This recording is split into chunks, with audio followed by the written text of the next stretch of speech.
اور اب ہم آگے بڑھیں گے اور کچھ مزید بات کریں گے اس سلسلے کے مکمل ہونے کے بعد. اب اگلا مرحلہ بہت سے لوگوں کے سوالات ہوتے ہیں رافع, کابینہ کیسی ہوگی اور کابینہ میں کون کون سے اراکین ہوں گے اور کس طرح کی کابینہ ہوگی.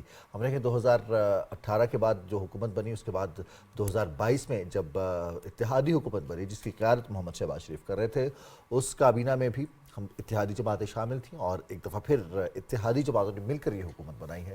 تو یہاں پر بھی بہت سارے سوالات ہوں گے, اپوزیشن کیسی ہوگی, کابینہ کیسی ہوگی. بالکل. اور جب کل اپنی میں کہوں گی کہ جاندار تقریر میں نامنتخب وزیر اعظم شہباز شریف بات کر رہے تھے تو انہوں نے ایک بار پھر اپوزیشن کی طرف اشارہ کیا اور یہ کہا کہ ہمیں مل کر کام کرنا ہوگا, ہمیں ہاتھ بڑھانا ہوگا, آگے ساتھ چلنا ہوگا.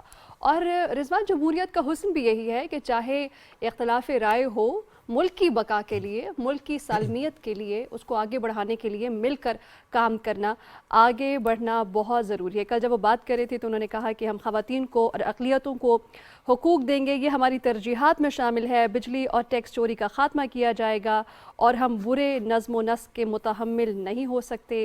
ساتھ میں آپ کو بتائیں کہ ڈھیر سارے تہنیتی ان کو پیغامات بھی موصول ہوئے ہیں اور ایران اور ترکیے کی جانب سے بھی نامنتخب وزیر اعظم شہباز شریف کو وزیر اعظم بننے پر مبارکباد دی گئی ہے. ایران کے صدر ہیں ابراہیم رئیسی, جبکہ ترکیے کے صدر رجب طیب ایردوان کی جانب سے یہ پیغامات موصول ہوئے ہیں. جیسا کہ ہم آپ کو پہلے ہی بتا رہے تھے کہ پاکستان کے دوست ممالک کی جانب سے ان پیغامات کا سلسلہ شروع ہوتا ہے اور یہ پیغامات یوں ہی آگے بڑھتے ہیں اور ان میں صرف یہ مقصد نہیں ہوتا کہ ایک حکومت بن گئی, ایک پیغام دے دیا, بلکہ مل کر کام کرنے کے عزم کا اظہار کیا جاتا ہے اور پھر آگے کیسے بڑھ سکتے ہیں ہم.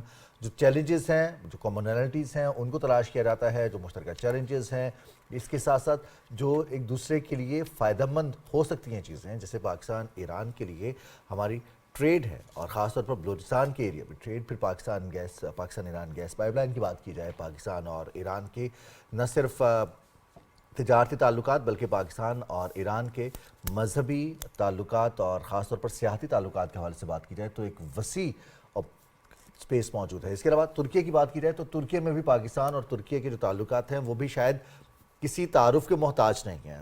پاکستان میں بسنے والے تمام لوگ ہمارے ترکی میں رہنے والے بہن بھائی ہیں. ترکی حکومت, ترکی قیادت کے لیے کس طرح کی قدر رکھتے ہیں, کس طرح کے خیالات ہیں ہمارے, یہ سب جانتے ہیں. اور ترکی پاکستانیوں کے لیے کتنی جگہ رکھتا ہے اپنے دل میں, یہ سب پاکستانی جانتے ہیں. بالکل. اور سب سے اہم بات یہ ہے کہ رضوان, پاکستان ایک دوست ملک ہے, امن پسند ملک ہے اور خطے میں امن چاہتا ہے. تو چاہے ترکیے کی جانب سے رجب طیب ایردوان کی جانب سے تہنیت پر پیغام ہو یا پھر ایران کی جانب سے ہو یا پھر چین کی جانب سے ہے, پاکستان سبھی کو ویلکم کرتا ہے اور ساتھ چلنے پر یقین رکھتا ہے. اور اس کے علاوہ ہم کچھ بات کریں کہ محمد شہباز شریف نے کچھ کل کی تقریر میں جو پوائنٹس جن پر آپ کو رافعہ بھی آگاہ کر رہی تھی کہ مفاہمت کی بات کی گئی, سب سے اہم چیز یہ تھی کہ وہ تمام چیزیں ہیں جن کو پولیٹیکلی کہا جاتا ہے کہ یہ شاید پولیٹیکل چیزیں ہیں, قانون حرکت میں آتا ہے. اس پر انہوں نے کہا کہ ہم قانون کے مطابق آگے بڑھیں گے, قانون میں, اور اس کے لیے بہتر قانون سازی کی جائے گی. اب جس طرح کا مینڈیٹ دیا گیا ہے عوام کی جانب سے, لوگوں کی جانب سے, اور موجودہ حکومت میں جس طرح سے محمد شہباز شریف نے جو گفتگو کی کل, اس میں ان کا یہ بھی کہنا تھا کہ یہ ایسا نہیں ہے کہ لوگوں نے ووٹ نہیں دیا, تمام لوگوں نے ووٹ دیا ہے اور اپوزیشن میں بیٹھنے والے لوگوں کو بھی ووٹ ملا ہے, جن لوگوں نے مل کر حکومت بنائی ہے ان کو بھی ووٹ ملا ہے.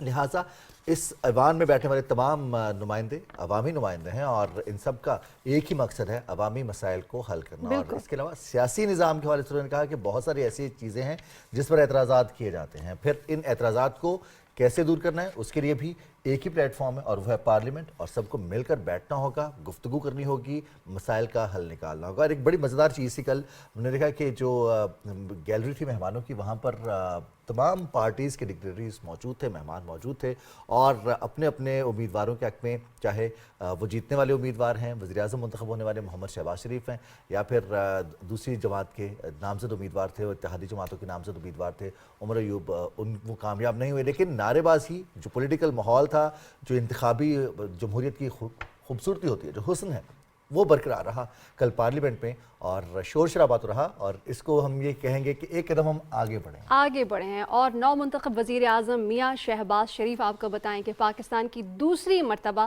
وزیر اعظم منتخب ہوئے ہیں، اور کل جب انہوں نے تقریر کی تو بہت ہی زبردست خیالات کا اظہار کیا. ساتھ میں جیسے کہ ہم آپ کو بتا رہے ہیں کہ ہمیں ترکی اور ایران کی جانب سے بھی تہنیتی پیغامات موصول ہوئے ہیں، وزیر اعظم کو مبارکبادیں موصول ہوئی ہیں. تو کل انہوں نے اس جانب بھی اشارہ کیا کہ پاکستان میں موجود جو تیل مافیاز ہیں ان کے لیے سخت سے سخت حکم جاری کیے جائیں گے، اور ملک گیر سطح پر رینیوبل انرجی کا جال بچھایا جائے گا.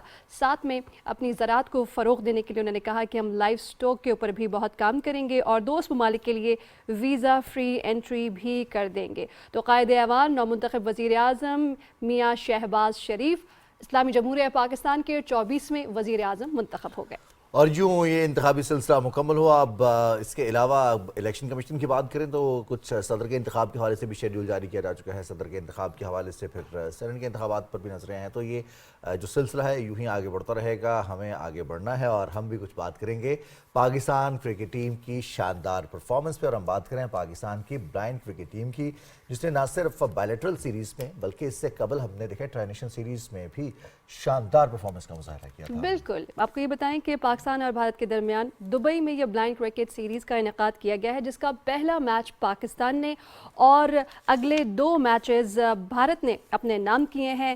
بدر منیر جو کہ نائب کپتان ہیں، انہوں نے ناقابل شکست سینچری بنائی ہے. 129 رنز کی اننگ انہوں نے کھیلی ہے اور ساتھ میں 2 وکٹیں بھی انہوں نے حاصل کی ہیں. جبکہ محمد سلمان جو کہ آل راؤنڈر ہیں، انہوں نے بھی بہت ہی دمدار کھیل پیش کیا ہے. پاکستانی ٹیم کی نمائندگی کرنے والے قومی کرکٹ ٹیم کے نائب کپتان بدر منیر ہیں، اور ہمارے ساتھ بھی وہ موجود ہیں، ان سے ہم بات کر لیں گے. ہمارے ساتھ موجود ہیں قومی کرکٹ ٹیم کے نائب کپتان بدر منیر اور آل راؤنڈر کھلاڑی محمد سلمان. ان کی جانب بڑھیں گے. بہت شکریہ سب سے پہلے آپ کا کہ آپ نے صبح پاکستان کو وقت دیا. سب سے پہلے بدر منیر آپ کی جانب آئیں گے. بتائیے گا کہ آپ کو کیسا لگ رہا ہے، کیسا محسوس کر رہے ہیں؟ ایک ناقابل شکست اننگ آپ نے 129 رنز کی کھیلی ہے، پلس آپ نے 2 وکٹس بھی لیے ہیں. مورال کتنا ہائی ہے؟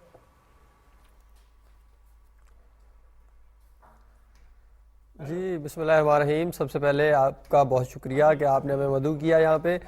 اور جو اننگ کی بات ہے وہ ظاہر ہے کہ انڈیا ہمارا روایتی حریف ہے، تو اس کے خلاف جب بھی کوئی بھی کھیلے تو اس کے لیے بڑے فخر کی بات ہوتی ہے، اور یقیناً میرے لیے بھی بڑے فخر کی بات ہے. اور انشاءاللہ میری کوشش ہے کہ نیکسٹ بھی جب مجھے موقع ملے تو میں پاکستان کا نام روشن کروں، اور کوشش کرتا ہوں کہ اپنی ٹیم کو جو ہے جیت کی طرف لے کے جاؤں. اچھا بدر، آپ سے ہم مزید بھی جانیں گے. سلمان کو بھی شامل کر رہتے ہیں، اور سلمان آپ کو بھی بہت بہت مبارک ہو. آپ کے متعلق جو ہمیں معلوم ہے B1 ہے، ذرا ہمارے ناظرین کو بتائیے گا B1 اور باقی کیٹیگریز کون کون سی ہوتی ہے، اس میں فرق کیا ہوتا ہے؟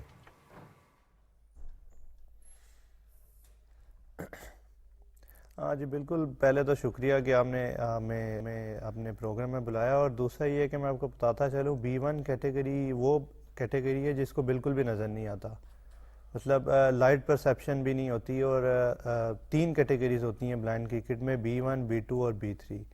تو جیسے کہ B1 کا میں نے آپ کو بتایا کہ بالکل بھی نظر نہیں آتا، اور B2 جو کیٹیگری ہوتی ہے وہ پارشلی بلائنڈ ہوتے ہیں، ان کو 3 سے 4 میٹر تک نظر آتا ہے، اور B3 جو ان سے ہوتے ہیں ان کو 6 سے 10 میٹر تک جو ان سے وہ نظر آتا ہے. اچھا، بدر جو ہیں وہ B2 ہیں. B2 ہیں. اچھا، ہم یہ بھی جاننا چاہیں گے بدر منیر آپ سے کہ کرکٹ کے میدان میں اپنی پرفارمنس کو بہتر بنانے کے لیے آپ اپنے سینسز کو کس طریقے سے ٹرین کرتے ہیں؟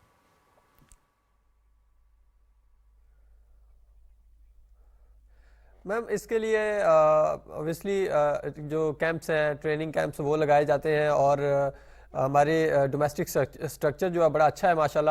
وہ ہمارے چیئرمین صاحب کی جو کاوشیں ہیں ان کی وجہ سے ہمارا ڈومیسٹک سٹرکچر بڑا اچھا ہے. ٹورنامنٹس ہوتے ہیں اور اس میں ہمیں تیار کیا جاتا ہے اور پریکٹس کروائی جاتی ہے بیٹنگ کی، بالنگ کی، فیلڈنگ کی. اور جہاں تک فل بلائنڈ کی میں آپ کو بتا دوں، فل بلائنڈ ظاہر ہے اس کو بالکل نہیں نظر آتا ہوتا، تو اس کے لیے مشکل تو ہوتا ہے، چیلنج ہوتا ہے یہ کہ کرکٹ میں وہ اسی طرح کھیلے، کمپیٹ کرے باقی سب کے ساتھ. لیکن اس کو تیاری کروائی جاتی ہے، پریکٹس کروائی جاتی ہے. اور وہ ہمارے جیسے کہ آپ کو پتہ بھی ہوگا، ہمارا دنیا کا سب سے بہترین جو B1 کیٹیگری کا پلیئر ہے وہ پاکستان کا ہے. تو اسی طرح میدان میں جا کر پریکٹس کروائی جاتی ہے اور تیار کیا جاتا ہے پلیئرز کو کیمپ میں ٹورنامنٹس میں. جی جی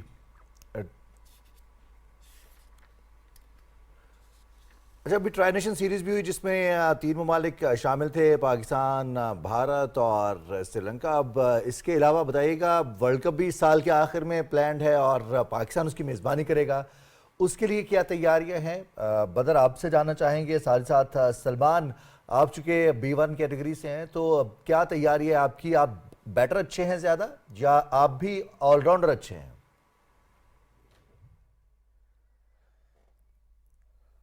جی سر بالکل ٹرائی نیشن جو سیریز تھی وہ جیسے کہ آپ کو بتایا ہوگا سر نے کہ ہماری جو ٹرائی نیشن یہ سیریز تھی اس میں 3 ٹیمیں شامل تھی, انڈیا, پاکستان اور سری لنکا.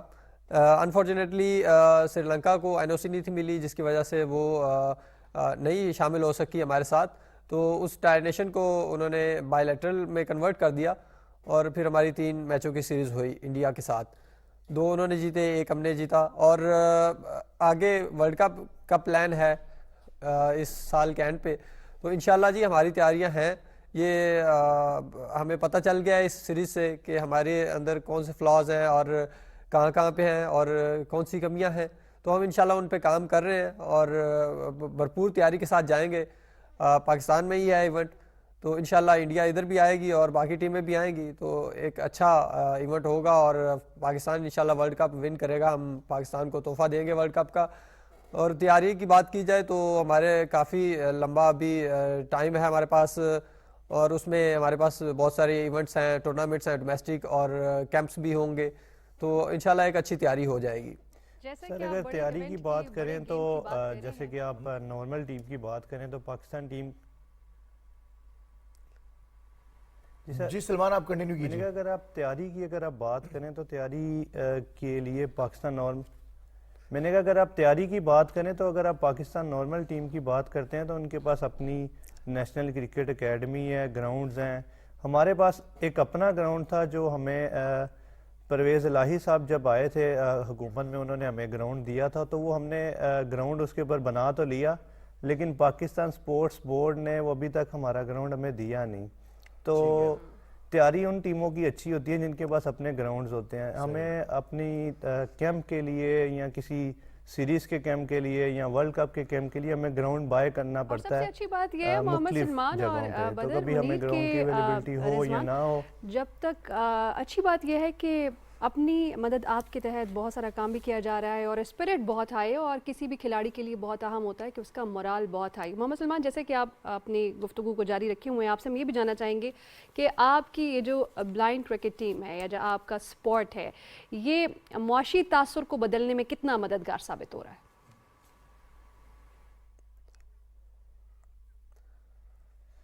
بالکل بہت مددگار ثابت ہوا ہے, کیونکہ مجھے اگر میں نارمل ہوتا اور اپنے گھر میں ہوتا مجھے لگتا ہے کہ مجھے کوئی بھی نہیں جانتا تھا. آج میں اگر یہاں پہ بیٹھا ہوں, مجھے آپ جان رہی ہیں, میں محمد سلمان ہوں, بلائنڈ کرکٹ کھیل رہا ہوں, تو یہ ایک معاشرے میں تبدیلی کا باعث یہ ہے کہ آپ ایک نارمل ڈسیبل بچہ جو اٹھ کے ملک کا نام روشن کر رہا ہے, تو میرا خیال ہے میرے خیال سے یہ اس سے زیادہ تبدیلی اور ہو نہیں سکتی اور معاشرے میں اویئرنیس کا باعث اور بن نہیں سکتا اس سے زیادہ. بدر ہم دیکھتے ہیں کہ پاکستان میں اور خاص طور پر ہمارے خطے میں کرکٹ کو بہت زیادہ پسند کیا جاتا ہے. تمام بچے بچپن سے ہی اس کھیل کو کھیلنا بھی چاہتے ہیں اور اس میں نام بھی بنانا چاہتے ہیں. اب خدا نخواستہ جو لوگ بصارت سے محروم ہیں اور وہ کرکٹ میں آنا چاہتے ہیں, تو آپ اپنا تھوڑا سفر بھی بتائیے گا, آپ نے کیسے جوائن کیا, اور جو نئے لوگ آنا چاہتے ہیں خاص طور پر انڈر 13, انڈر 15, انڈر 17, انڈر 19 کا ورلڈ کپ بھی ہوتا ہے بلائنڈ کرکٹ کا, کیا راستہ ہے, کیسے جوائن کر سکتے ہیں اور ان کے لیے فیسلٹیز کیا اویلیبل ہیں؟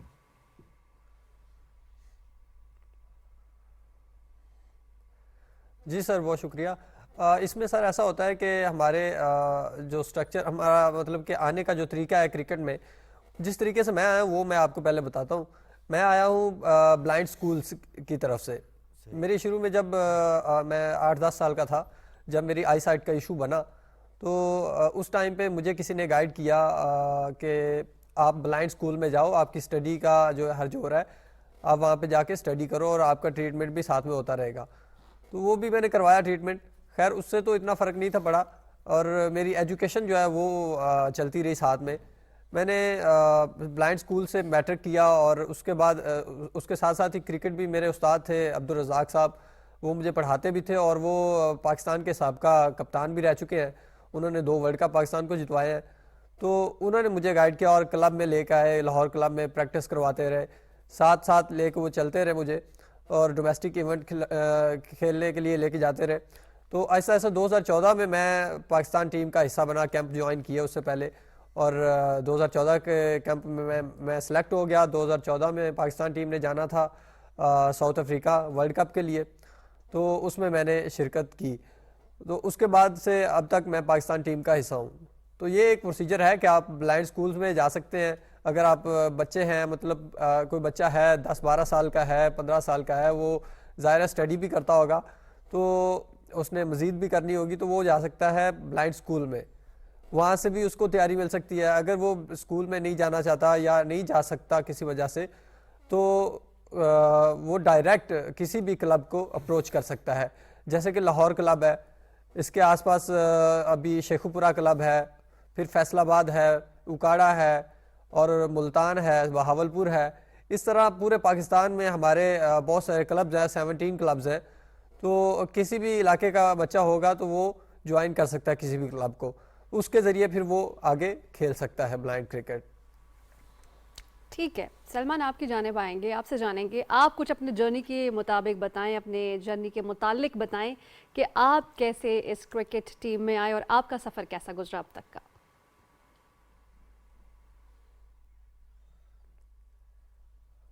جتنے بھی ویژنلی امپیئرڈ میں ہوتے ہیں ان کی کوئی نہ کوئی جرنی ضرور ہوگی، اور میری بھی ایسی ہی بالکل ایک جرنی ہے. کیونکہ میں نے کلاس 3 تک ایک نارمل اسکول میں میری ایجوکیشن تھی. اس کے بعد میری آئی سیٹ جو سی ہے وہ ایک آنکھوں کی ڈیزیز ہوتی ہے، RP جس کو بولتے ہیں، ریٹینا پروکسمیٹا کے نام سے ہوتی ہے. یہ اس کی وجہ سے میری آنکھوں کی جو بینائی ہے وہ آہستہ آہستہ جانا شروع ہوئی. اور اس کے بعد سال سا میں گھر پہ فری بیٹھا رہا.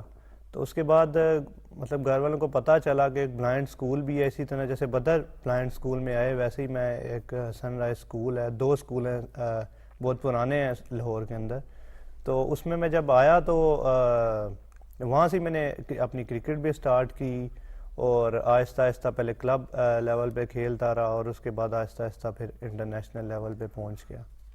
بالکل صحیح. اب کرکٹ تو مشکل ہے. اب یہ بتائیے بدر اور سلمان دونوں، پوری ٹیم میں سب سے زیادہ شرارتی کھلاڑی کون سا ہے؟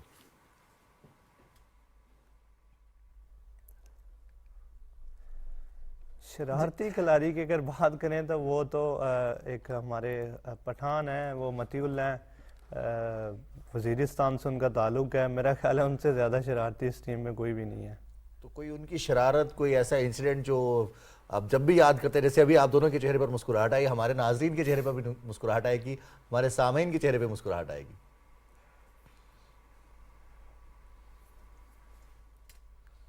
سر وہ ہمارے اس کی بہت ساری شرارتیں ہیں، کوئی ایک نہیں بتا سکتے. تو وہ ہمیشہ ہی لگا رہتا ہے ہمارے کیمپس میں بھی، ہماری انٹرٹینمنٹ کی کا باعث بنتا ہے. اور ایک شرارت میں اس کی بتاؤں کہ اس کو وہ بھوک بہت لگتی ہے. وہ ابھی اگر ایک اس نے گھنٹہ اگر پریکٹس کر لی ہے تو میرا خیال ہے وہ کافی زیادہ کھانا کھا جائے گا. اس کو بھوک بہت لگتی ہے. اچھا یہ بھی جاننا چاہیں گے آپ سے کہ جب بڑا گیم ہوتا ہے، بڑی تیاری ہوتی ہے. بات کرنا چاہوں گا. جی